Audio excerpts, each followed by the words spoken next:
Welcome back. You're watching Traveling with Grekas. This is part 3 of our trip to New York. If you haven't checked out part 1 or part 2, I recommend jumping back and checking those videos out. On day 6, we had to check out of our hotel and had them hold our luggage. Checking in and out 3 times on our 7-day trip was not fun. I wish I would have stayed one more night at the cheaper hotel in Long Island and then stayed 2 nights in Arlo NoMad, rather than staying at 3 different hotels throughout the trip. We then headed to the ice cream museum. This is a self-guided tour that has multiple rooms where you get to learn about ice cream. And each room is decorated in a unique style and has multiple spots to take some amazing photos. Throughout the whole tour, you get to eat ice cream in almost every room. One of our favorite rooms was a giant pool filled with rubber sprinkles. The only downside to this is there are kids running around everywhere, all hyped up on sugar. If you don't have little ones and you want to get some great photos, I recommend coming at night when it's 16 plus only. The way our schedule worked though, we weren't able to do this, so we had to go during the day. After the ice cream museum, we headed to check out Grand Central Station. This is an iconic spot. There are tons of movies were filmed here, and something I personally have always wanted to see for myself. Once we were done with the Grand Central Station, it was time for our reservation at the Friends Experience. I'm personally more of a Harry Potter fan rather than Friends, but because this was a self-guided tour, with a little bit of patience, you can take some great photos with no one in your frame. There are multiple rooms that you will recognize from the show. For example, Monica's apartment, Joey and Chandler's apartment, and a Central Perk are just few things you will see in the tour. If you are even a little bit of a fan, this is a great place to check out without dealing with large crowds. After the Friends experience, we headed to our last hotel for the trip, Aloft, Long Island City. This hotel was kind of an in-between from our last 2 hotels. It looked a lot nicer than our first hotel, but the view was not as great as Arlo.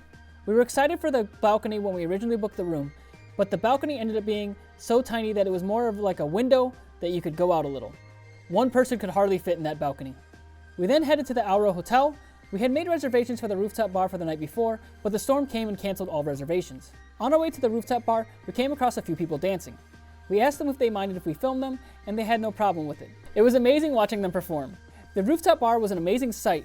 We got to sit and eat some chips and guac and got a drink. It was a bit expensive though, costing over $50 for the 2. While sitting here, we could see another storm coming. Others on the roof didn't look concerned, but for us with the camera gear, we decided to head back inside. We found a Korean barbecue place nearby and ran there before the rain hit. This time when it rained hard. We were watching the staff attempt to put up a tent while other staff members were trying to use umbrellas while carrying food. Once the rain slowed a bit though, we headed back to the hotel for the night.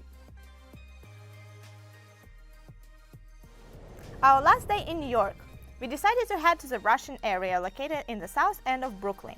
For those of you who don't know, I'm half Russian and half Ukrainian, so I was really excited to try out some Russian food.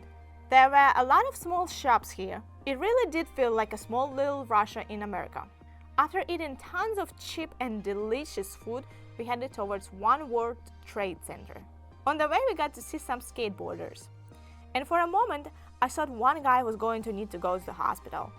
The way he landed right on his head, but he seemed to be okay. We got to check out the Oculus, which is a super unique building. We were also hoping to check out 9/11 Memorial, but it was being blocked off when we showed up. Our flight out of LaGuardia to return to Detroit was at 6 a.m. It was recommended that we leave our hotel shortly after 3 a.m. to make sure that we made our flight in time. So most people would probably have gone to bed.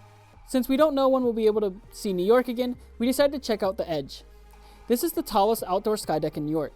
It's a great view, even at night, and unfortunately, because it was raining, they didn't allow people to stand on the glass. After spending some time up there, we headed back down and took some photos in front of the vessel before grabbing a hot dog and going back to the hotel. We spent the last few hours packing our things, then just hanging out until it was time for us to go to the airport. We both fell asleep before the plane even took off and didn't get up until it was landing. I honestly did not expect that 7 days in New York would just not be enough time. There is still a lot we want to do in the city, so we will definitely be making another trip to New York in the future. That's it for this one. If you like videos like this, please like and subscribe. We have more trips like this that we will be going over soon, such as Atlanta and our latest trip to the Bahamas and Disney World. So don't forget to click that bell icon to get notified when we share a new video.